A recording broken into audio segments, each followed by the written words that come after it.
अस्सलाम वालेकुम नाज़रीन, प्रोग्राम एग्री बिज़नेस के साथ मैं हूं आपका मेज़बान डॉक्टर अमजद बुखारी। नाज़रीन, आज हम लाइव स्टॉक पे बात करेंगे। आपके वो जानवर जो आपने घरों में गोश्त के लिए, दूध के लिए रखे हुए हैं, बड़े कीमती हैं, आपकी ज़िंदगी उससे मुंसलिक है, आपकी मईशत उससे ज़्यादा चलती है। तो ये अभी बरसात का मौसम है, बारिशें हैं, सावन अभी शुरू हो रहा है। आज से आप ऐसे समझ लेंगे दूसरा दिन है, तो अभी ये पूरा महीना सावन का है। तो इसके असरात जो है वो जहाँ इंसानों पर मुरतब होते हैं वहाँ जानवरों पर भी मुरतब होते हैं। पानी कहीं खड़ा हो जाता है, जानवरों की खुराक, उनका रहन सहन वो बदल जाता है बरसात के महीने में, जैसे इंसान अपने रहन सहन को बदलते हैं। तो वो क्या एहतियाती तदाबीर हैं वो हमने करनी है, कोई बीमारियाँ फैल सकती हैं, उसको देखना है और उनसे कैसे बचना है, ये आज का मौजू है। और इस पर बात करने के लिए हमारे साथ एक्सपर्ट्स मौजूद हैं। मैं सबसे पहले आपको उनका तारुफ करवा दूँ। डॉक्टर शहजाद अली साहब, आप डिप्टी डायरेक्टर लाइफ स्टॉक हैं मुल्तान के और बड़ी ग्रिप रखते हैं सारे मौजू पर। उनके साथ दूसरे मेहमान चौधरी अख्तर अली साहब, आप पाकिस्तान किसान इत्तेहाद के सदर हैं, ख़ुद लाइफ स्टॉक के फार्मर्स हैं, उनसे भी जानेंगे। और तीसरे राना ज़िया-उल-हक साहब, राना ज़िया-उल-हक साहब भी प्रोग्रेसिव फार्मर हैं। आप जानते हैं कि ये काश्तकारी और लाइफ स्टॉक के हवाले से एक अहम नाम है। बहुत शुक्रिया तीनों मेहमानों का। डॉक्टर साहब, आप खैरियत से? जी अल्हम्दुलिल्लाह सर। आजकल वैसे सूरत हाल है क्या लाइफ स्टॉक की, जो हम मजमूई तौर पे अगर जिक्र करें तो अभी जो ताज़ा हमारे पास जो इकनॉमिक सर्वे आया उसमें तो बड़ी हौसला अफजा बात हुई कि वो जो ज़राअत की जो डाउनफॉल था उसको भी कवर कर लिया लाइफ स्टॉक ने। इसका मतलब ये है कि पोटेंशियल भी है, हम लाइफ स्टॉक में आगे भी बढ़ रहे हैं और लोगों के अंदर रुझान भी है। आपका क्या ख्याल है? मुझे अच्छी तरह याद है जब मैं ये डिग्री कर रहा था तो उस वक्त तो 45-46% जो है ना शेयर था एग्रीकल्चर में लाइफ स्टॉक का, जो अब 64% तक 64% शेयर हो गया है ज़राअत में लाइफ स्टॉक का। अच्छा, और जो इसकी जो प्रोग्रेस है बाकी तमाम सेक्टर्स की निस्बत जो है जो एनुअल प्रोग्रेस है वो भी जो है 3 से 4% के दरमियान इसकी रहती है। ये भी एक ट्रेंड जो है बड़ा ट्रेंड है। उसकी वजह से वो ज़राअत की ओवरऑल जीडीपी को संभाल जाता है जी, और वो ज़राअत की संभलती है तो वो ओवरऑल पाकिस्तान की जीडीपी संभलती है। एक बड़ा अहम सेक्टर है और ये पाकिस्तान की मईशत में इसका बड़ा अहम किरदार है और बहुत सारे लोग जो हैं वो अब शिफ्ट हो रहे हैं इस लाइफ स्टॉक फार्मिंग के ऊपर। क्या वजह क्या है डॉक्टर साहब? को मुनाफा बेहतर है या एग्रीकल्चर से मायूस होके लाइफ स्टॉक की तरफ जा रहे हैं, या ये एक सेफ जोन है? क्या वजह क्या है आपके ख्याल में? जी बिल्कुल, एक्चुअली तो it is directly related to the human consumption. तो मतलब कि जो ह्यूमन की जो रिक्वायरमेंट है, जो बढ़ती हुई आबादी है, इसको एक जो ट्रेंड है, इंक्रीजिंग ट्रेंड है इसका, और इसके अलावा इसका जो एक्सपोर्ट पोटेंशियल है वो भी बहुत ज़्यादा है और इसकी डिमांड है। लोकल मार्केट में बड़ी डिमांड है। जो ऑब्वियसली ये जो प्रोग्रेस है ये डिमांड है। ये जो इंडस्ट्री है इसमें जो अगर आप देख लें मीट इंडस्ट्री जितनी भी है वो सारी डिमांड बेस्ड इंडस्ट्री है। डिमांड क्यों बढ़ रही है? हमारी पॉपुलेशन बढ़ रही है। पॉपुलेशन बढ़ने की ज़रूरत बढ़ रही है और लोग इसको जो भी रेयर कर रहे हैं, तो अभी तो हम अपने मुल्क की ज़रूरत जो है वो पूरा कर रहे हैं। इसका मतलब बहुत गुंजाइश मौजूद है, बहुत गुंजाइश इसमें मौजूद है। इस पर डिटेल से बात करते हैं। चौधरी साहब को भी शामिल कर लें। चौधरी साहब, आप सुनाएं, ठीक हैं? अल्हम्दुलिल्लाह। क्या मामलात आपकी लाइफ स्टॉक के अपने मामलात क्या चल रहे हैं, कैसे हैं, और आजकल क्या पाल रहे हैं और क्या बेच रहे हैं? अल्हम्दुलिल्लाह अच्छे लाइफ स्टॉक का कारोबार, अच्छा बिजनेस की तौर पर हम तो कर रहे हैं। जब ज़राअत और इसको कंपैरिजन करें तो क्या लगता है? लेकिन ज़राअत तो अब बिल्कुल ज़ीरो पे तकरीबन हम कह सकते हैं कि आई हुई है, बल्कि लास्ट में गई हुई है। कुछ संभाला हुआ है तो लाइफ स्टॉक ने स्टम्प संभाला हुआ है। ये कोई 3 महीने का प्रोग्राम है जानवरों का जो मीट में इस्तेमाल किया जाता है। ठीक है। इसमें अच्छा खासा मुनाफा आ जाता है। ये 3 महीने का क्या मुराद हुई कि भाई हम कुर्बानी के नज़दीक जाके पालते हैं? और नहीं, हर यानी कि बछड़े वगैरह लेते हैं, ठीक है, इनको 3 महीने पालते हैं, उनकी ग्रोथ इतनी हो जाती है। 3 महीनों में इतनी ग्रोथ हो जाती है? अच्छा, हाँ जी, कि वो 2.5 से 3 मन तक हो जाता है, वो 4 मन तक। तो एक बछड़ा जो है वो जब आप पालना शुरू करते हैं वो कितनी उम्र का होता है? वो तकरीबन 1 मन से कम होता है। ठीक है। और 3 महीने में वो 2.5-3 मन हो जाता है? हाँ, 2.5-3 मन के करीब हो जाता है। तो ये उस वक्त जब बछड़ा लेते हैं वो कितने का मिलता है? उसकी एवरेज जो है 50, 60, 70 हज़ार तक हमें काट पड़ती है। ठीक है। और उसमें 40-45 हज़ार रुपये पर जानवर जो है ना खर्चा आ जाता है? नहीं, हाँ, वो प्रॉफिट दे जाता है। प्रॉफिट दे जाता है 3 महीने में? नहीं, 3 महीने में खर्चा कितना आ जाता है अंदाज़ा? इतना ही खर्चा आ जाता है। इतना खर्चा आ जाता है।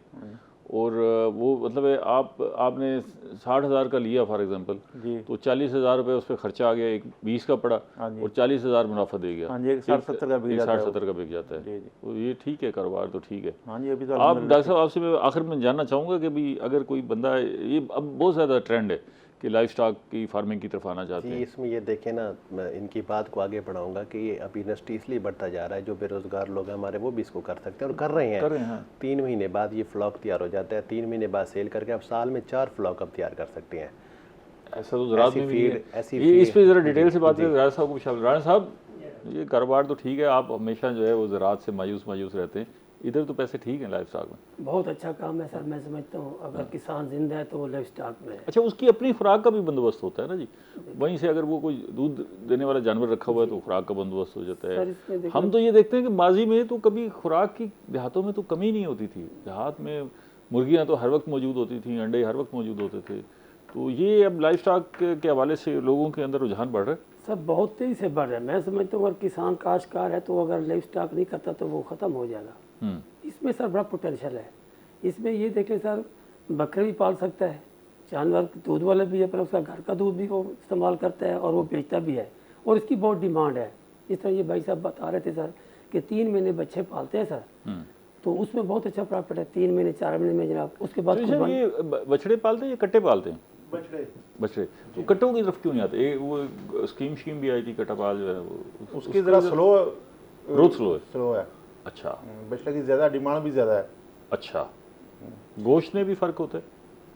बछड़ा गोश्त ज़्यादा यानी कि अच्छा शुमार बछड़े किया का ज़्यादा जाता है। अच्छा होता है। हाँ, और ये एक्सपोर्ट भी होता है। एक्सपोर्ट भी बछड़े का ज़्यादा होता है। ह्यूमन टू ह्यूमन वेरिएशन है, इलाका टू इलाका वेरिएशन है इसकी कंजम्पशन का। कहीं कटा पसंद किया जाता और है। कहीं आजकल भी हम पसंद देखते किया हैं जाता है। कटा पुलाव खास तौर पे लिखा होता है कि इसमें अट्रैक्शन होती है। उसमें थोड़ा सा उसमें फैट चूँकि उसके मिल्क में भी ज़्यादा होती है और मीट में भी थोड़ी ये tenderness कट्टे में? कट्टे में वो बछड़े में ज़रा निस्बतन बछड़े कम में होती ज़रा है। निस्बतन कम। अच्छा, उसके दूध में भी जो है ना वो। उसमें हाँ, उसका जो टेस्ट वगैरह थोड़ा सा वो लोग लाइक करते हैं कि अच्छा, कट्टे का। तो राणा साहब आप क्या पालते हैं? मैंने बकरे भी पाले हुए सर, अभी मैंने दूध के जानवर भी लिए और बछड़े भी लिए सर। अच्छा। मैंने भी 1.5 साल में स्टार्ट किया। जैसे काश्तकार, आपको पता है कि हालात आपके सामने थे सर, तो फिर मैं लाइफ स्टॉक में आ गया हूँ सर। ऐसा ऐसा लाइफ स्टॉक की तरफ शिफ्ट मेरे हो रहे पिछले साल भी थे सर जानवर, कुर्बानी में हैं। बेचे थे दूध जो है वो जो आप कलेक्ट करते हैं बेचते हैं फिर उसको सर उधर। हाँ, अपने वहीं बिक जाता है या कहीं? सर उधर घरों में बिक जाता है। क्योंकि क्या रेट मेरा चल भी रहा है आजकल देहात में? क्या रेट चल रहा है दूध? सर वहाँ पे भी 150 रुपया, 150 130 रुपये, मुख्तलिफ 120 से शुरू होता है। 120 भी? हाँ जी। तो यहाँ शहर में तो हमें कोई 300 से कम सर दस्तियाब जो नहीं। वहाँ से लेके आता है, कुछ इलाके जो हमारे बेट के इलाके हैं, दूर से आते हैं, सफ़र भी है, ट्रैवलिंग भी है, गर्मी भी है, तो साफ बात है मुल्तान आते जो हैं। सब आपकी तरफ क्या रेट है दूध का?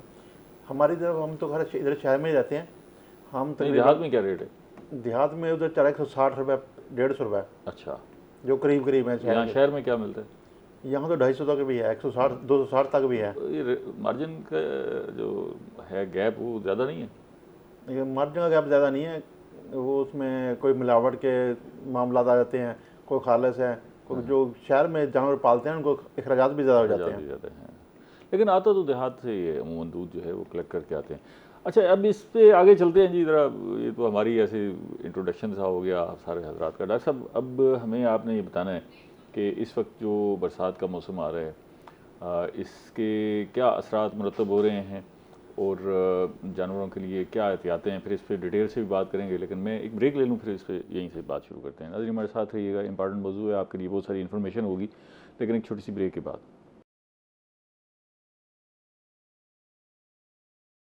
वेलकम बैक नाज़रीन। हम बात कर रहे हैं लाइफ स्टॉक पर। बरसात का मौसम है, आपने क्या एहतियातें करनी है, अपने जानवरों को किस तरह महफूज रखना है इस मौसम से, और कैसे उनकी पैदावारी सलाहियत को भी बरकरार रखना है, इस पर बात कर रहे हैं। डॉक्टर शहजाद अली हमारे साथ मौजूद हैं, जो डिप्टी डायरेक्टर हैं लाइफ स्टॉक के। डॉक्टर साहब, ये जो बरसात का मौसम है, इसमें जानवर के लिए क्या ख़दशात होते हैं जिसकी वजह से उनका दूध पैदावार कम हो सकती है, उनकी ज़िंदगी को ख़तरा हो सकता है, वो क्या क्या चीज़ें?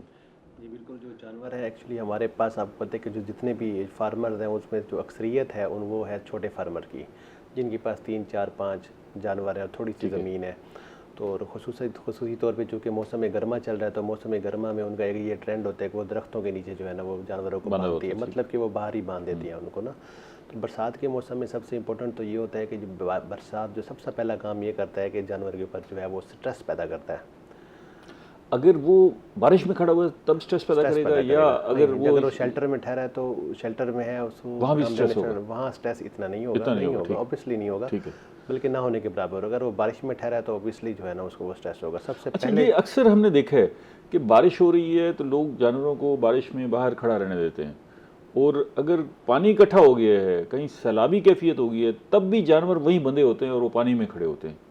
तो इसके असरात ये जानवरों को जैसे ही अगर पता चले, अब तो फोरकास्ट जो है वो गवर्नमेंट जो है वो एक सिस्टम है प्रॉपर, वो टेक्नोलॉजी की वजह से वो बता देते हैं कि 72 घंटे पहले या बल्कि इवन के 4-4, 5-5 दिन पहले भी चल जाता है, ऐलानात वगैरह करवा देती हैं। मुख्तलिफ डिपार्टमेंट्स जो है वो अलर्ट्स जारी करते हैं कि अपने जानवरों को जो है वो महफूज मकामात पर मुंतकिल कर दें, कुछ फ्लड वगैरह आ रहा है। बारिशों के मौसम में ये है कि जैसे ही बारिश हो, बादल गरजते हैं वगैरह, जानवरों को अपने जो है ना बाड़े के अंदर जो है ना वो बांध देना चाहिए, ताकि जानवर जो है वो स्ट्रेस में ना। जैसे ही स्ट्रेस में आएगा जानवर, उसमें उसकी पैदावार भी कम हो जाएगी, उसका मिल्क भी कम हो जाएगा, और मुतादी बीमारियां जो है वो उसके अंदर, जो कुछ जरासीम ऐसे होते हैं जानवर के अंदर जो कि उसके अंदर मौजूद होती हैं, वो भी अगर उसको जो है ना वो मसला हो जा सकता है कि उसके बीमारी जो है ना ऐसी को उसके आपके ख्याल में अगर बारिश हो रही है तो कोशिश करें कि जानवर को शेड के अंदर रखें, सबसे बारिश में ना खड़ा रहे। बिल्कुल ऐसे सर। अच्छा जो साहब, आप जो जानवर आपके पास हैं ज़्यादा बचते हैं, तो आपने वो शेड बनाया हुआ है प्रॉपर? जी शेड बनाया हुआ है। अच्छा जी शेड के नीचे रहते हैं। ठीक है। हाँ और शेड के नीचे जो उसका बेड है वो कच्चा है या उसको पक्का रखा हुआ है? उसको पक्का किया हुआ है। पक्का किया हुआ है। पक्का किया हुआ है। तो वो पक्का कंफर्टेबल रहता है या कच्चा? मतलब वो सम टाइम लोग कहते हैं कि नहीं, जानवर को कच्चे में बांधना चाहिए ताकि वो जज्ब हो जाता है, उसका जो वेस्टेज वगैरह होती है। तो पक्के में अमूमन स्लिपरी भी हो जाती है और वहाँ पर जो है वो ज़्यादा सूरत हाल जो है ख़राब रहती है। जो दूध वाले जानवर हैं जनाब, उनको जो है कच्चे में बांधना चाहिए। अच्छा, जो जैसे हमारे पास बछड़े वगैरह हैं, इनको हम पक्के में ही बांधते हैं। पक्के में बांधते, सफाई भी आसान, खुर वगैरह जो है ना वो सही रहें। अक्सर में इनको खुर की और मुंह की बीमारियां ज़्यादा लगती हैं। वो भी इसी वजह से बीमारी जो है ना, सफाई ना होने की वजह से। ये डॉक्टर साहब से राय लेते, फिर राणा साहब से पूछते हैं। डॉक्टर साहब, ये जो एलिमेंट है कि अभी भी लोग इस चीज़ की, वो पुराने ट्रेंड के तरफ खड़े हुए हैं ना कि जी नहीं जी, फर्श कच्चा होना चाहिए, जानवर वहाँ कंफर्टेबल होता है। क्या आपकी रिकमेंडेशन क्या है? जो उसका अंदर का फर्श है ना, जहाँ पे जानवर का बाड़ा है, वो तो पक्का होना चाहिए। पक्का होना चाहिए। इसके बारे में तो दूसरी राय है नहीं। अच्छा। क्योंकि हमारे अंदर सिस्टम ऐसा नहीं है कि वो बहुत कम ऐसे फार्मर हैं जो कि सिर्फ और सिर्फ जो है ना फैटनिंग का काम कर रहे हैं। उसमें मिक्स फार्मिंग होती है हमारे यहाँ। एक गाय भी रखी होती है, साथ में उन्होंने बछड़ा भी रखा होता है, बकरियाँ भी रखी होती हैं। तो पक्का फर्श जो अंदर जहाँ पे वो चूँकि बांध के रखते हैं वो, और अगर खुला भी है तो भी वो उसका पक्का होना चाहिए फर्श तक। उसमें ये होता है कि उसमें सफाई जो है ना वो आसानी से हो जाती है। अगर वो पक्का कच्चा होगा तो वहाँ पे खड्डे पड़ जाते हैं, वो जानवर पेशाब करता है, वो उधर गोबर भी उधर ही जमा हो जाता है उसके अंदर जो है ना, फिर बहुत ज़्यादा जो उसके वर्म्स के जो है एग्स, वो उसकी जो पैदावार है वो बहुत वर्म्स की बढ़ जाती है, इन्फेस्टेशन के चांसेस ज़्यादा होते हैं, अनहाइजीनिक कंडीशन हो जाती हैं, उसमें बैक्टीरिया वायरस वगैरह जो है ना उसकी ग्रोथ का जो है ना ख़तरा होता है। तो जहाँ पे जानवर ने ज़्यादा टाइम पास करना है उसको वहाँ से निकाल दें। उसके साथ लेकिन उसको कच्चा फर्श भी दस्तयाब होना चाहिए। वो हम जो रिकमेंड करते हैं, जो ओपन एरिया है, ओपन स्पेस है, वो अंदर जो उसको कवर्ड स्पेस है उससे 2 गुना हम रिकमेंड करते हैं कि उसको ओपन स्पेस दी जाए, वो कच्ची हो, ताकि वो आराम से उसने बैठना है, रेस्ट करना है, वो आ जाए। मतलब दोनों को, आपके ख्याल में दोनों को इस्तेमाल करना? दोनों को इस्तेमाल करना, कच्चा भी हो और पक्का भी हो। अच्छा। जहाँ पे उसने रहना है, खाना खाना है, बैठना है, पेशाब करना है, गोबर करना है, वो जगह उसकी जो है ना पक्की होनी चाहिए, ताकि सफाई जो है वो आसानी से हो जाए। वो पाइप जब हम उसकी सफाई करवाते हैं ना बाड़े की, तो वो लेबर कॉस्ट भी अगर हम कच्चा रखेंगे बढ़ जाएगी। तो अगर इस तरह से अगर पक्का फर्श होगा तो एक साइड से जो है वो पाइप लेके प्रेशर मारेगा, वो बिल्कुल पीछे थोड़ा सा निकास होगा पानी का, स्लोप बनी होगी तो वो निकल जाएगा पानी का। ठीक है। राणा साहब, आप क्योंकि बकरियां भी पालते हैं, तो हमने अमूमन देखा है बकरियों के जो बाड़े हैं वो तो खुले होते हैं, उस पर तो कोई शेल्टर वेल्टर होता ही नहीं है। तो ये तो डॉक्टर साहब कह रहे हैं कि जानवरों पर स्ट्रेस आ जाता है, तो वो भी बारिश के मौसम में तो वो भी वल्नरेबल होगी। नहीं, डॉक्टर साहब बिल्कुल बात सही कह रहे हैं। मैं समझता हूँ खुली जगह होनी चाहिए और बड़ा अच्छा होना चाहिए, क्योंकि अभी मौसम बरसात। आप जो अपनी बकरियों को बांधते हैं वो खुली जगह पे है? खुली जगह भी है सर, उनका ऊपर शेड भी है, शेल्टर है। अच्छा। ताकि सर्दी में भी और जब गर्मी हो, धूप होती है तो उसमें हम उधर बांधते हैं। अच्छा, अमूमन ये बकरियों के तो मैंने देखा कि वो जो बड़े हैं वो अमूमन शेल्टर नहीं होता उनके लिए, बड़े जानवरों के लिए फिर भी कुछ ना कुछ शेल्टर एक्चुअली ये होता है, कुछ में पैटर्न ये होता है कि एक कमरा नुमा कच्चा कमरा जो है वो एक छोटा कमरा होता है उनमें, जो रात को जो है ना वो उसको देते हैं। बाकी उसके अलावा जो ट्रेंड है उसको भी दिन के टाइम चराई पर ले जाते हैं लोग, उनको शाम को आके जो है ना उसको जो है ना उस कमरे में जो है ना वो कमरा खुला होता है, आके जिसने अंदर बैठना अंदर बैठ जाती हैं, जिसने बाहर बैठना है वो बाहर बैठ जाए। वो बेसिकली उसने अपनी जहाँ भी उसका घर है, घर के नज़दीक उसे एक जगह बनाई होती है, शेल्टर होता है। हाँ सर, ये बकरियाँ पालना आसान है या बड़ा जानवर आसान है? मैं समझता हूँ बड़ा जानवर आसान है कहते हैं बकरियां तंग बहुत करती हैं चराने। सब। ये तो सारा दिन इनको जो मर्जी डालते जाओ, ये तो ठीक। आपसे ये सवाल इसलिए किया कि दोनों आप फार्मिंग कर रहे हैं ना, लेकिन सर मैं समझता हूँ कि दोनों काम अच्छे हैं सर। प्रॉफिट किस में ज़्यादा है? प्रॉफिट तो सर बछड़ों में है सर। बछड़ों में ज़्यादा हाँ है। जी सर। अच्छा, तो बकरियों की है वो मैनेजमेंट कैसे, वो मतलब वहाँ जो बकरियाँ बच्चे देती हैं उन्हीं को फिर आप आगे मैंने grow सर करते कुछ बकरियाँ भी ली हैं सर, कुछ बकरे जाके मंडियों से भी ले आते हैं? हैं। बकरी जो है वो कितने अरसे के लिए फ़रोख्त के लिए तैयार हो जाती है, छोटा बच्चा जो है? बच्चा जो है सर, ये हम तकरीबन मैं कुर्बानी पे वो करता हूँ सर। अभी अच्छा, मेरे कुर्बानी पास में 5-6 बकरे अपने हुए हैं सर। ठीक है। वो तकरीबन 5-5, 6-6 महीने के हैं, तो अच्छी ग्रोथ कर रहे हैं। और हम 1.25 साल के बाद कुर्बानी में हमारा बहुत अच्छा वो अच्छा बिजनेस हो हाँ, जाता है। वो तकरीबन 2 मन 2.5 मन वजन हो जाता है उनका। ठीक है डॉक्टर साहब, अब ज़रा ये बताइएगा कि एक तो ये हो गया कि बारिश के मौसम में सैलाबी कैफियत में पानी खड़ा हो गया है तो जानवर स्ट्रेस का शिकार हो जाएगा। वो स्ट्रेस का शिकार हो गया तो स्ट्रेस के असरात क्या मरतब होंगे उस पर? वो स्ट्रेस के अलावा जो है उसकी ऑब्वियसली उसकी फीडिंग जो है वो भी मुतासर होगी। खाना पीना कम कर देगा। खाना पीना कम तो बात की बात आती है, वो खाने पीने का जो टाइम है वो भी डिस्टर्ब हो जाता है। अच्छा। क्योंकि जिसने चारा काटने जाना है, कुतरना है, उसको फिर जानवरों को डालना है। अगर तो जानवर चराई पे नहीं गए, क्योंकि हमारे जानवर सिस्टम जो है ना, अभी ये जो फैटनिंग का कारोबार हो रहा है वो स्टॉल फेड है, यानी कि हम किसी फॉर्म के ऊपर छोटा सा बना के तो वहाँ पे अपने जानवरों को जो है ना ये कर लेते हैं, या डेयरी के एनिमल्स हैं हमारे घरों में, तो वो जो काटने कुतरने वाला अमल है ना, उससे भी उनकी जो फीडिंग टाइम है वो भी लेट हो जाता है। तो ये चीज़ भी स्ट्रेस काज करती है।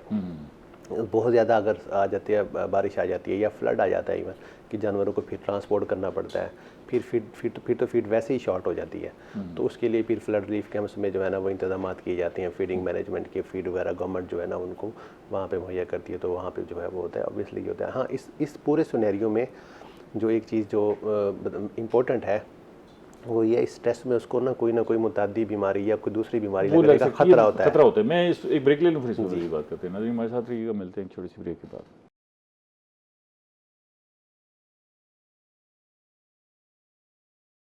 वेलकम बैक नाजरीन, हम बात कर रहे हैं लाइफ स्टॉक पे। हमारे साथ एक्सपर्ट्स मौजूद हैं जो आपको बता रहे हैं कि बरसात के मौसम में आपने क्या एहतियातें करनी है। डॉक्टर साहब, जिक्र हो रहा था, आप कह रहे थे कि स्ट्रेस के बाद जो है अगर ये जानवर ज़्यादा स्ट्रेस में जाता है तो बीमारियों के हमले का खदशा होता है। तो इसमें मोटी मोटी बीमारियां हैं क्या, फिर उनकी डिटेल जानते हैं कि जिनका बरसात के मौसम के हवाले से जो मोटी बीमारी जो बड़े जानवरों के लिए है वो उसमें आती है गलघोटू। चौड़े मार भी है जो एक इम्पोर्टेंट बीमारी। जो दूसरी कौन सी? चौड़े मार, ब्लैक वाटर बोलते हैं। ठीक है। अब इधर किरदार आता है महकमा लाइफ स्टॉक का। गलघोटू क्या है, उससे क्या उसके असरात, गलघोटू की जो क्या फीलिंग? हाँ, उसकी में ये होता है कि अलामात उसकी ये है कि जानवर को बहुत तेज़ बुखार हो जाता है, 106 107 पे बुखार हो जाता है। ठीक है। आंखें लाल हो जाती हैं, मुंह से राल टपकना शुरू हो जाती है और उसका गला जो है वो सूज जाता है।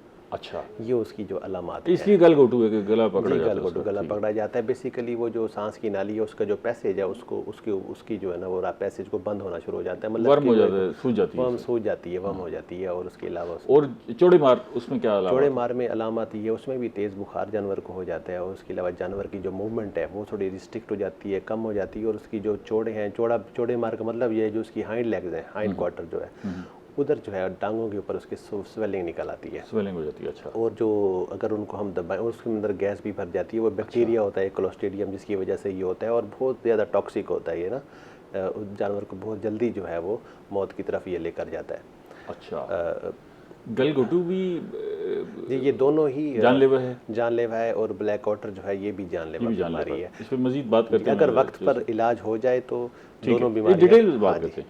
चलिए साहब, आपको क्या खदशा रहता है? आप ज़ारे फार्मर हैं, परेशान तो रहते होंगे ना कि यार बीमारी का अटैक ना हो जाए, तो क्या खदशा ज़्यादा होता है जानवरों को? ये चारों बीमारियां जानवरों में जो अमूमन हमारे पास आ जाती हैं। एक तो ये दो हो गई ना, गलघोटू और चौड़े मार। हाँ जी। एक पाँव की बीमारी होती है, एक मुंह की बीमारी होती है जिसे हम मुंह भी कहते हैं। ठीक है। लेकिन इसका अभी तक इलाज नहीं है, वैक्सीन है। किसका इलाज? वैक्सीन चारों का नहीं है? नहीं। अच्छा, वो डॉक्टर साहब हमारे ना पूछते हैं मौत की तरफ ज़्यादा चले जाते हैं। हाँ। ठीक है, लेकिन इसका वैक्सीन करवानी चाहिए, उसको हिफाजत के लिए वैक्सीन है। इलाज अच्छा, आपको डर किस बीमारी का ज़्यादा रहता है कि यार इसका हमला ना हो जाए? गलघोटू की ज़्यादा बीमारी है, ये मुंह खुर की, जब वो जानवर चारा वगैरह नहीं खाता। अच्छा, बकरियों में भी राणा साहब बीमारियां फैलती हैं? वो भी यही बीमारियां होती हैं? हाँ जी, मिलती जुलती, तो वो भी आपको एहतियात करनी पड़ती है? सर मैं समझता हूँ कि अभी जो मौसमी हालात जा रहे हैं, मौसम बरसात शुरू हो गई है और फ्लड का भी वो हो गया है, महकमा जो है ना अल्हम्दुलिल्लाह बड़े मुतहर्रिक है सर, घर घर में जाके वैक्सीन कर रहे हैं। और मैं समझता हूँ कि काश्तकार भाई जो हमारे हैं अपनी खुलियों को अच्छी तरह साफ़ सुथरा रखें, अच्छा घास डालें, अच्छा उनको वंडा डालो। एक तो वो खुद एहतियातें कर रहा होता है, ज़ाहिर है, अगर मैं कहूँ सफाई हो, वक्त पे सफाई हो, उनको पानी अच्छा, उनको अच्छी गर्मी से बचाया जाए, तो मैं समझता हूँ सर पोते मुताबिक तो बीमारी इतनी आती नहीं है सर। ठीक है, तो आती है तो उनकी भी वैक्सीन भी हैं और अच्छी अच्छी। इस पे बात करते हैं। एक तो डॉक्टर साहब गलघोटू की अलामत आपने बता दी, चौड़े मार की भी है, मुखर की और पाँव की बीमारी, उनकी क्या अलामत है? उसमें भी सर, उसमें जानवर को जो है वो तेज़ बुखार और उसके अंदर मुंह के अंदर और जो उसके पाँव है, खुर जिनको बोलते हैं, वो उनके दरमियान जो है ना वो छाले हो जाते हैं, जिसकी वजह से जानवर का खाना पीना मुतासिर हो जाता है। ये जानलेवा बीमारी नहीं है, इसमें मुखर जानलेवा नहीं है, जानलेवा नहीं है। इसमें से अगर 100 जानवर मुतासिर हों तो इंटरनेशनली इसमें 1 से 2% जानवर जो है वो मोर्टेलिटी का शिकार हो सकते हैं। और वो भी जो यंग एडल्ट हैं, जो इनके जंग जानवर हैं, जो कट्टे या बछड़े हैं, उसमें चूँकि वो ये बीमारी जो है ना वो हार्ट अटैक करती है। अच्छा, तो इस वजह से उनकी मोर्टेलिटी होती है। जो बड़े जानवर हैं, लेकिन ये इकोनॉमिकली बहुत ज़्यादा इंपॉर्टेंट है कि कोई जानवर की जो प्रोडक्शन है, उसका जो मिल्क की प्रोडक्शन है, जो उसकी मीट की प्रोडक्शन है, वो मुतासर हो जाएगी, वो बहुत ज़्यादा मुतासर हो जाती है। यानी कि वो उस पोटेंशियल पे रहती नहीं। अगर वो 100% पे हो तो उसको काफ़ी हद तक जो है ना उसको। ये जो अभी चौधरी साहब ने जिक्र कर दिया कि जी इनके इलाज कोई नहीं है, ये वाकई इलाज कोई नहीं है? या देखें, जो मुखर है वो है तो है वायरस की बीमारी। ठीक है, अगर वो आ जाता है तो उसमें इन सब का जो है ये मुतादी बीमारियां हैं। इनको बेहतर तो ये है कि इनकी वैक्सीन करवाई जाए, और वैक्सीन जो है वो एनुअल वैक्सीनेशन प्लान के तहत इनसे जानवरों को इन बीमारियों से बचाने के लिए इन सारी बीमारियों की वैक्सीनेशन जी बिल्कुल एक ही है या अलग अलग? अलग अलग है। गलघोटू की अलग है, मुखर की अलग है। वो महकमा ने जो है एनुअल वैक्सीनेशन प्लान बनाया हुआ है, और खुसूसी तौर पे जो फ्लड प्रोन एरियाज हैं उनके अंदर और तमाम जानवरों फ्लड वाले एरिया में किस बीमारी का ज़्यादा खदशा होगा? फ्लड वाले इलाके में जो है वो गलघोटू का खतरा ज़्यादा होता है। ठीक है, तो ये आप सर्वे भी करते हैं, जहाँ जहाँ फ्लड आया हुआ है वहाँ पर पहुँचते हैं ताकि जाके वैक्सीनेशन करते हैं? ये फ्लड सीजन से पहले जो है ना वो महकमा इंश्योर करता है कि एक एक जानवर को जो है ये वैक्सीन गलघोटू की भी, चौड़े मार की भी, और इसके लिए लग जाती है। और वो इसका ये टारगेट होता है 15 जून तक हमने इसको कंप्लीट करना होता है, और वो हमने महकमे ने इसको अचीव कर लिया है। तो गुजर गया, इसका मतलब आपने जी हमारी अभी एनिमल इस वजह से ही गलघोटू का पिछले कई सालों से हमारे मुल्तान डिवीजन में तो कोई केस जो है वो रिपोर्ट नहीं हुआ। अच्छा, दैट्स वेरी गुड, ये तो बड़ा अच्छा कामयाबी है जी। तो ये बताइएगा कि अगर कोई काश्तकार रह जाता है जिस तक आप नहीं पहुंच पाए, तो अब उसके पास क्या रेमेडी है? उसकी जानवरों की वैक्सीनेशन नहीं हो सकी? ऐसा होता नहीं है अमूमन, चूँकि ये हमारा फार्मर का और हमारा जो है। तो सब आप तक पहुँचे लाइफ स्टॉक वाले? जाते हैं, चोली दामन का साथ है। 15 जून तक सारी वैक्सीनेशन हो गई है अभी तो मैंने यानी कि नहीं डाले हुए बछड़े वगैरह, क्यों गर्मी ज़्यादा है। अच्छा, उसका मौसम ख़राब था, अब इंशाल्लाह डालेंगे थोड़े दिन तक। अच्छा, राणा साहब आप तक पहुँचे? बिल्कुल सर, आते हैं वक्त पर आते हैं बिल्कुल। लेकिन मैं अभी एक बात अभी कर रहे थे तो मैं अभी जिक्र सर, इन पर ओलंपिक बीमारी थी, मैं समझता हूँ सबसे ज़्यादा खतरनाक वो है, और पिछले सालों में आई है तो सर बड़ा नुकसान किया उसने, बड़े जानवर मर गए हैं, उसके ऊपर एक निशान सब बन जाता है, लंपी स्किन की। ठीक है, अच्छा, वो बीमारी मैं समझता हूँ कंट्रोल हो गई है। अब तो कंट्रोल हो गई है। अब तो अल्हम्दुलिल्लाह महकमा ने तमाम जानवरों की वैक्सीनेशन करवाई है। तो इस दफ़ा अल्हम्दुलिल्लाह जो बहुत ज़्यादा एक्सटेंसिव सर्विलेंस के बावजूद भी पूरे पंजाब में एक भी केस जो है वो लंपी स्किन का रिपोर्ट नहीं हुआ, और ये क्रेडिट जो है वो महकमा को जाता है। हाँ, ख़त्म कर दी, ये बड़ी बात है। आप देखें कि हर तरफ जो है वो लंपी स्किन के मुतासर जानवर नज़र आ रहे थे, और अजीब सी सूरत हाल हो गई थी, लोगों ने गोश्त खाना छोड़ दिया था, और हमें ये नज़र आता था कि पता नहीं क्या बनेगा। तो ये तो क्रेडिट जाता है महकमे को। अच्छा, ये बताइएगा, वो मौजू तो उसको थोड़ा सा होल्ड करके, ये लंपी स्किन की राणा साहब ने बात कर दी, इसको हमारे महकमे ने को आइडेंटिफाई करने की भी कोशिश की कि इसकी वजह क्या बनी पाकिस्तान में फैलने की, और क्या हमसे कोई गलती हुई या कोई कुदरत ने कोई माहौल को इस तरह डेवलप किया, वजह क्या बनी?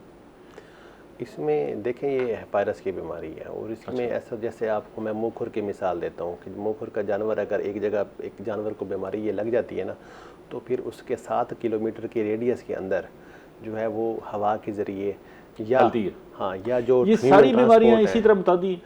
जी, ये बीमारियां जो मुतादी बीमारियां जिस जो वायरल डिजीज़ हैं खुसूसी उनका जो पैटर्न होता है कि उसमें वो थोड़ा सा वो जो हवा के ज़रिए इनका जो फैलाव है बीमारियों का, उसकी वजह से जो है ना ये बीमारियां जो है वो ये काज हद तक एक अगर आपने 10 मुर्गियाँ रखी हुई हैं, एक बीमार हो जाए तो फिर पता लगता है कि सारे बारी बारी बीमार हो गए। जी ऐसे ही है, क्योंकि कम्युनिकेशन होती है। अब वो कम्युनिकेशन जो है वो उसके थ्रू भी हो सकती है, हवा के ज़रिए। कम्युनिकेशन जो है वो एक जानवर ने चारा खाया, दूसरे जानवर साथ वाले ने भी उसी चारे को मुंह जब लगाया तो वो सलाइवा जब उसका गिरा तो उससे मुतासर हो गया। एक एनिमल है वो हैंडल कर रहा है एक नॉन कंटेजियस डिजीज का मैं बताता हूँ, मेस्टाइटिस, जो जानवरों को नाज़रीन हमारे साथ रहिएगा, मिलते हैं एक ब्रेक के बाद।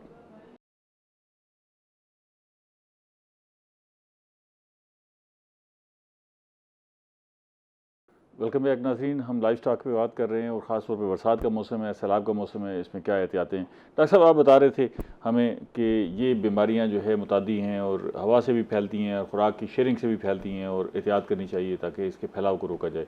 तो एक तो आसान तरीका ये हो गया कि जो जानवर मुतासर हुआ है उसको फौरी तौर पर अलग कर लिया जाए, उसकी खुराक शुराक का भी अलग बंदोबस्त कर लिया जाए। अच्छा, ये जो जानवर पानी के अंदर खड़े होते हैं, एक तो स्ट्रेस आ गया, जो पानी के अंदर खड़े हैं उनके ऊपर किस बीमारी का हमला जो है वो ज़्यादा होने का खदशा है?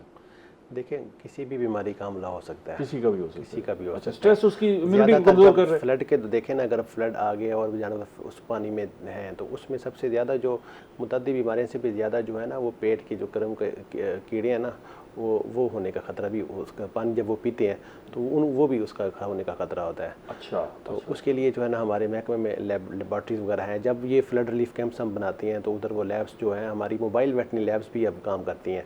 तो वो जाके वहाँ पे सर्विलेंस करके हेल्पलाइन है जहाँ कॉल की जाए। जी बिल्कुल, देखिए हेल्पलाइन है 08,000-9211।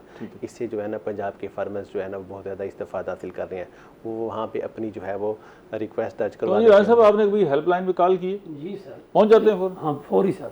अच्छा जी सर, 1122 की ये वाकई 112 की तरह सर। ये अच्छा, बहुत क्यों जी? चोई साहब आप क्या तजर्बा है, खुल के बताएं। हम तो सर हमने तो अपने डॉक्टर रखे हुए हैं। अच्छा, हम तो इनकी तरफ बहुत कम जाते हैं। ठीक है ना, कोई वो जो चक्कर लगाते रहते हैं हमारे पास। ये फ्री सर्विस दे रहे हैं, आपको परवाह नहीं है, आपने अपने डॉक्टर रखे हुए हैं। लेकिन हमारे उसमें वैक्सीनेशन तो इनसे करवाते होंगे या वैक्सीनेशन नहीं, वो भी हम खुद कराते हैं। कितने की आती है वैक्सीन? वैक्सीन वो है तो कॉस्टली थोड़ी सी, लेकिन वो मिलती है, क्वालिटी बेहतर होती है। ऐसे ही देखिए, इसमें ये मैं कहता हूँ कि फार्मर का और लाइफ स्टॉक डिपार्टमेंट का चोली दामन का साथ है। दोनों एक दूसरे के बगैर नहीं रह सकते और दोनों ही हमा वक्त जो है वो, इवन कि अब तो फार्मर जो है महकमा लाइफ स्टॉक के किसी कंसल्टेंट के बगैर जानवर भी परचेज नहीं करता और करने भी नहीं चाहिए। माशाल्लाह अल्हम्दुलिल्लाह हमारे महकमे में अब हर यूनियन कौंसिल लेवल की सतह के ऊपर जो है वेटरनरी ऑफिसर जो है वो तैनात है, जो कि वो ना सिर्फ वो डॉक्टर है बल्कि एक कंसल्टेंट भी है, जो कि आपको फार्मिंग के तरीके, पैदावार और रहनुमाई सारा कुछ बताता है। और अभी भी फ्लड के हवाले से हमारी रैपिड रिस्पांस टीमें जो हैं वो बन चुकी हैं।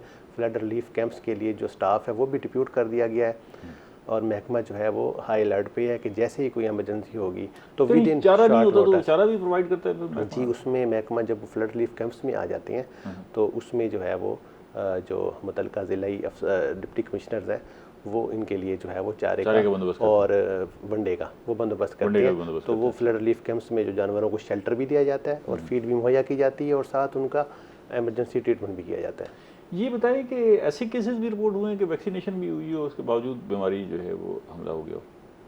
देखिए, उसमें ये होता है कि अगर जानवर को पहले से ही उसके अंदर वो जरासीम मौजूद है और एक्टिव हो चुका है तो उस सूरत में जब हम वैक्सीन लगाते हैं तो एक चांस होता है कि उसमें इजाफा हो सकता है। लेकिन अभी जो लेटेस्ट रिसर्च है वो ये है कि अगर वो जानवर के अंदर खुशी सूर में मुँह खुर की बात करता हूँ, मुँह खुर की उसमें जब जानवर आ जाता है उस बीमारी के अंदर तो हम उसको वैक्सीनेशन जो है उसकी 1 किलोमीटर की रेडियस के अंदर वो हम करवा देते हैं, उसको रिंग वैक्सीनेशन। अच्छा, उन जानवरों को भी करवा देते हैं, उनको भी करवा देते हैं, क्योंकि इसका प्रोसेस होता है, इसको काम करते हुए इसकी इम्यूनिटी को बनते हुए बेसिकली 14 दिन तक लग सकते हैं। 14 दिन तो साथ साथ वो इम्यूनिटी भी बनती जाती है और जैसे जैसे इम्यूनिटी बनती जाती है वैसे वैसे जो उसकी जो वायरस है वो न्यूट्रलाइज हो जाता है। और जो गलघोटू है और चौड़े मार है उसकी सीजनल वैक्सीनेशन होती है, जो कि सीजन ऑफ इंसिडेंट्स होता है उनका। हर बीमारी का एक पैटर्न है। अगर किसी जानवर के अंदर वो एक्टिवेट हो चुकी है वो बीमारी, फिर वैक्सीनेशन कराएंगे तो इम्कानात या खदशा मौजूद होगा कि वो फ्लेयर हो जाए। अदरवाइज जो है ये जरूर करवानी चाहिए। तो आपको भी तजुर्बा है कोई ऐसा कि वैक्सीनेशन कराई हो और उसके बावजूद बीमारी का हमला हो गया? बस वो हमारे मैनेजर वगैरह वो खुद ही करवाते रहते हैं इसकी, वो डॉक्टर रखे हुए हैं ऐसा कोई केस रिपोर्ट हुआ है कि वैक्सीनेशन भी हुई नहीं, अभी तक तो मेरे ऐसा हमें इसका तो मतलब है कि सेफ वे है ना जी, इसका मतलब वैक्सीनेशन का जो इंसिडेंट्स का जो सीज़न है उससे पहले वैक्सीन करवा लेनी चाहिए, और महकमा ने जो सालाना हिफाजती टीकाजात का जो शेड्यूल बनाया है वो इसी को मद्देनजर रखकर बताया है कि मौसमी बीमारियों के हवाले से उस जो मौसम की बीमारी है उसी की वैक्सीन उस मौसम में हो जाती है। हर 2 से 3 महीने बाद महकमा घर घर जाकर इन जानवरों को टीके लगा देता है। राणा साहब, आप भी अपने छोटे जानवरों को वैक्सीनेशन करवाते हैं? जी सर, मतलब मुर्गियाँ भी रखी हुई हैं, उनको भी? मुर्गियाँ भी रखी हुई हैं सर। अच्छा, तो ये फ्री ऑफ कॉस्ट करते हैं या वो खर्चा देना नहीं पड़ता है? सर, कुछ भी नहीं, पैसे नहीं लेते सर। कोई वैक्सीन के पैसे नहीं है, कोई कोई चीज़ सर आमदोरफ्त के पैसे नहीं है, लगाने के पैसे नहीं है, देखभाल के पैसे नहीं है? सर मैं कहता हूँ 112 की तरह है सर, जब भी कॉल किया बड़े कॉम्प्लीमेंट्स हैं जी आपके इदारे के लिए, अगर काश्तकार ये कह रहे और हैं। मैं समझता हूँ, यकीन करें हालांकि राणा साहब हमेशा गुस्से में रहते हैं, ये महकमे से कभी खुश नहीं होते। नहीं, जब भी मैंने प्रोग्राम में बुलाया ये जो है, सर यकीन करें, मैं जो नहीं बोल रहा, ये हाँ। पहली दफ़ा मैं देखा कि जो हमारी इस्टर्न लेस्टा की डिवीज़न की पूरा स्टाफ बैठा हुआ है, डिप्टी डायरेक्टर हो गया, एडीएल हो गया, डायरेक्टर हो गया, यकीन करें बहुत मुताबिक और हर वक्त दिन रात लगे हुए हैं, यकीन करें। और आपको पता है मैंने तो कभी आज हाँ, मैं वही कह रहा हूँ, आज तक तारीफ तो मेरे मुंह पे आप नहीं, लेकिन यकीन करें ये महकमा बहुत अच्छा है।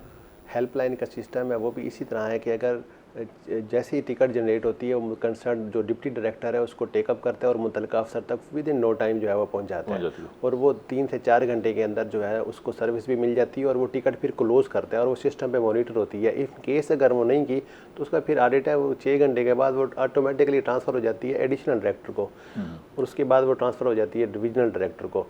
तो ये मतलब अनअटेंडेड रहेगी नहीं, उसमें वो शो होती रहेगी जब तक अनअटेंडेड रहेगी वो। ठीक है। चलिए सर, कोई बंदा इस कारोबार की तरफ आना चाहे कि अभी वो तो कोई समझ नहीं आ रही नौजवानों को भी क्या करें, ठीक है ना, जो हम भी ढूंढते फिर रहे हैं कि कोई रास्ता उनको दिखाएं और बताएं, तो अगर कोई लाइफ स्टॉक का काम शुरू करना चाहता है तो कम से कम कितने बछड़ों से शुरू करे ताकि वो फाइनेंशियली वाइबल हो? 5 बछड़ों से शुरू है। ठीक है, 5 के 30, 3 लाख रुपए के बछड़े कम से कम चाहिए उसको। हाँ जी, ठीक है। और बाकी को रनिंग एक्सपेंडिचर क्या हो सकते हैं? हम ये ज़रा नौजवानों के लिए कोई कास्ट बना रहे हैं ताकि पता लग जाए उन्हें। हम तो इसमें ज़्यादातर वो वंडा और वो सैलेज इस्तेमाल करते हैं। ठीक है, घास बिल्कुल थोड़ा सा देते नहीं है। ठीक है। तो 5 बछड़ों के लिए तो अभी शेड बनाने की भी जरूरत नहीं है, साई के नीचे, दरख्त के नीचे, वो तो एक दरख्त के नीचे भी आ जाते हैं। अच्छा, जी जी, तो मतलब कम से कम 5 बछड़ों से शुरू 5 करें। बछड़ों से शुरू करें। डॉक्टर साहब, ये आप भी इस पे कोई हेल्प करते हैं महकमा, कोई अगर लाइफ स्टॉक की तरफ आना चाहता है उसको कोई फाइनेंशियल सपोर्ट? बिल्कुल हाँ, वज़ीर आला पंजाब का जो है वो एक तरक्याती प्रोग्राम जो है वो 2025 में जो है वो 24 में शुरू हुआ, जिसकी एक फेज़ मुकम्मल हो चुकी है और दूसरी अब चल रही है, पंजाब लाइफ स्टॉक कार्ड। ठीक है। इसमें जो है वो ये एक बहुत अच्छा और नादिर मौका है उन लोगों के लिए जो कि इस कारोबार में आना चाहते हैं। ठीक है। वो उन फार्मर्स को जो है जिनके पास 5 से 20 बछड़े या कटड़े हैं, 20 से ज़्यादा भी हो सकते हैं, लेकिन 5 से 20 तक को जो है ना वो लोन दे रहे हैं बगैर इंटरेस्ट के। अच्छा। और एक कटड़े या बछड़े के ऊपर जो है वो 27,000 का लोन है। अगर उसके पास 10 हैं तो उसको 2,70,000, और अगर उसके पास 20 हैं तो 5,40,000 का उसको उनकी फीडिंग के लिए लोन जो है वो मिल रहा है, और उस 30% जो है वो बैंक से कैश को भी विदड्रा करा सकते हैं। उसकी बड़ा आसान तरीका है, उसमें PLC लिख के स्पेस दें और शनाख्ती कार्ड नंबर 8070 पे मैसेज कर दें। ये तो अपॉर्चुनिटी है, क्योंकि यार साहब ये तो अच्छी अपॉर्चुनिटी है, जो नौजवान इस तरफ आना चाहते हैं उनके लिए सपोर्ट है अगर वो बंदोबस्त करते हैं। मैं समझता हूँ खासकर बहुत अच्छा फायदा। अगर कुछ करने के लिए नहीं है और ज़राअत में आपको मुश्किल हो रही है तो ये बड़ा अच्छा रास्ता है। सर वो वंडा ले सकते हैं, सैलरी ले सकते हैं, उसमें बहुत फायदा सर। इसके लिए जो है वो तमाम जो हमारी वेटरनरी हॉस्पिटल हैं उन आवाम की सहूलत के लिए वहाँ पे लाइफ स्टॉक सहूलत डेस्क भी बना दिए गए हैं। चलें, बहुत शुक्रिया। इस पर बातें तो अभी बहुत सारी बाकी थी लेकिन प्रोग्राम का वक्त खत्म हो गया। आपका शुक्रिया तीनों मेहमानों का। नाज़रीन, हमने लाइफ स्टॉक पे बात की है। लाइफ स्टॉक का जो इस वक्त जो सीज़न है, बरसात का मौसम है और सैलाब का मौसम है, वो उसके लिए ख़तरनाक है। एहतियात करें, अपने जानवरों को बारिश से बचाएं, बारिश की बजाय अंदर कहीं शेड में बांधें, और कहीं पानी खड़ा हो जाए तो उनसे जो है उसे बचाएं और पानी से बाहर निकालें जानवरों को, और खुश्क जगह पर बांधें और उनकी खुराक और पानी का बंदोबस्त रखें ताकि उनकी पैदावारी सलाहियत मुतासर ना हो। अगले प्रोग्राम तक इजाज़त दीजिए। अल्लाह निगहबान।